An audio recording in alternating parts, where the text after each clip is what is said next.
Jared, saw Paragon Warlock. This is the one I was carrying around today, and there's a little bit of relevance to that. I'll get into that in a minute. The reason I'm actually 2 points I wanted to make in this video. The first one being is, am I a flipper, right? Am I a Balisong Flipper? What is a Balisong Flipper? Just in general, right? And I think, well, the sport of flipping is legitimately a sport. I mean, Balisongs are a sport. Doing this is a sporting event. You know what I mean? This is a sporting implement in my mind, right?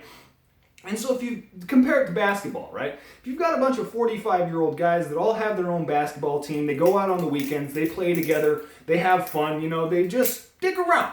They're not athletes. They're basketball enthusiasts. They really enjoy playing the game. So they actually organize teams and they go out on the weekends, but that's not their life. That's not their goal. That's not their main, purpose in what they do is not to play basketball. They're a lawyer or they're, whatever they are. They're an accountant, whatever they be. They're a dog walker if you're talking about Balisongs, right? And so then you have the, a little bit higher end. You've got the college level. They're advancing. They're coming up on that professional athlete level, right?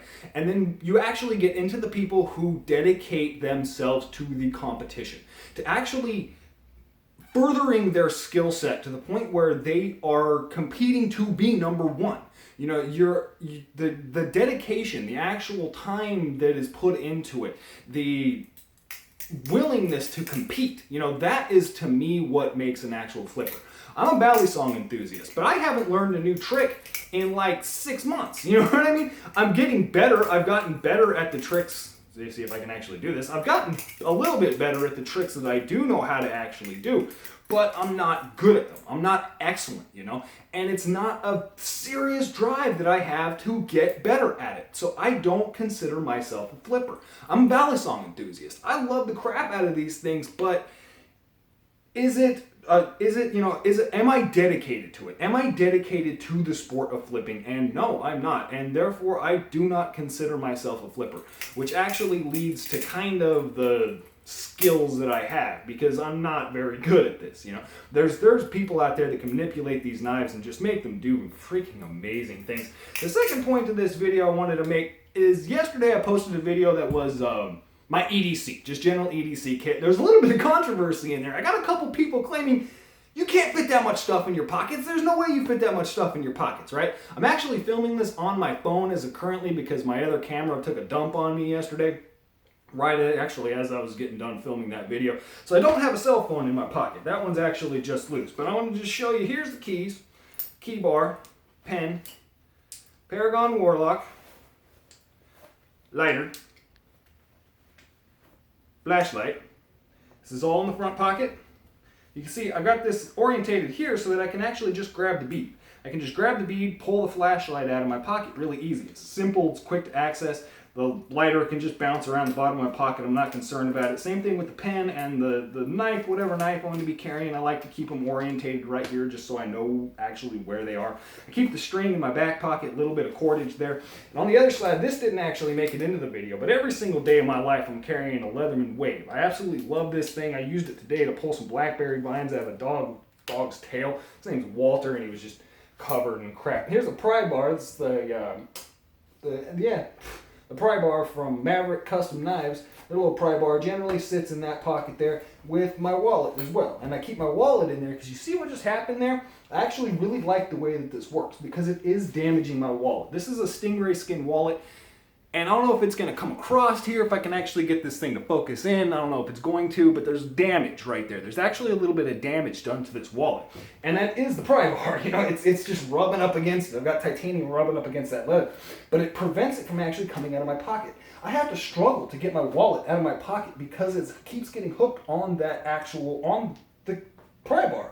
And so that adds just a little bit of extra security. I'm not going to lose my wallet. It's not going to fall out because this pry bar being here is actually holding it in a little bit. It's doing damage to the overall thing, but that's just, whatever, what have you, And so I do actually carry all of this stuff. And I mean, my pants aren't falling down. I can do this. I can actually take this belt off, the full belt, that's with the weight of the Leatherman Wave, You can carry a lot of stuff in your pocket if your pants fit. I think people just, I don't mind it. You know what I mean? Here's a little story for you. Have you ever seen the movie Hatari? right? This is getting kind of pointless. The movie Hatari is in the 1960s. I want to say it's John Wayne in Africa collecting animals for zoos in the United States. It's kind of a messed up practice, but they would just catch animals. You know, that was the premise of the story. There's a girl that comes in and falls in love with John Wayne and all of that, but there's a character in this movie called Pockets. And three-quarter, you see the whole movie, he's called Pockets, but you never actually know why. Why is he called Pockets? It's never actually explained. About three-quarter of the way through the movie, somebody needs something, I can't remember what it is, and he starts emptying crap out of his pockets. He's just pulling all this stuff out, and he just keeps going, and he keeps going, and he keeps going, and he just gets this massive pile of stuff on the table, right? And it's all out of his pockets, and you learn that's why he's called Pockets, okay? And who did I emulate? Who did I want to be when I was a little kid? When I was a 10-year-old kid watching that movie with my family, who did I want to be? I didn't want to be John Wayne. I didn't want to be his son, which actually hooks up with a beautiful girl. I wanted to be Pockets. I wanted to be the guy creating the cage, and they put bird cages on their head with little masks, with little gates in it and everything, so that they can catch monkeys, and they shoot a rocket over a tree to throw a net on it and catch all of these monkeys in this tree so that they can go in there. That's who I wanted to be. I wanted to be Pockets. I didn't give a crap about John Wayne. I wanted to be Pockets, and I still do. And so having all of this crap on me just makes it a little bit more fun. I like being the savior of the day. Hey, does anybody have a knife? Yes, oh, I got a knife. Hey, does anybody have a flashlight? Yeah, I got a flashlight. You got a pen I can borrow? Hell yeah, I got a pen. Does anybody have a multi-tool? Hell yeah, I got a multi-tool. I can't get this thing open. Well, here's my pry bar. I like that. It's fun, and it gets you laid. But that's it. Y'all have a good one.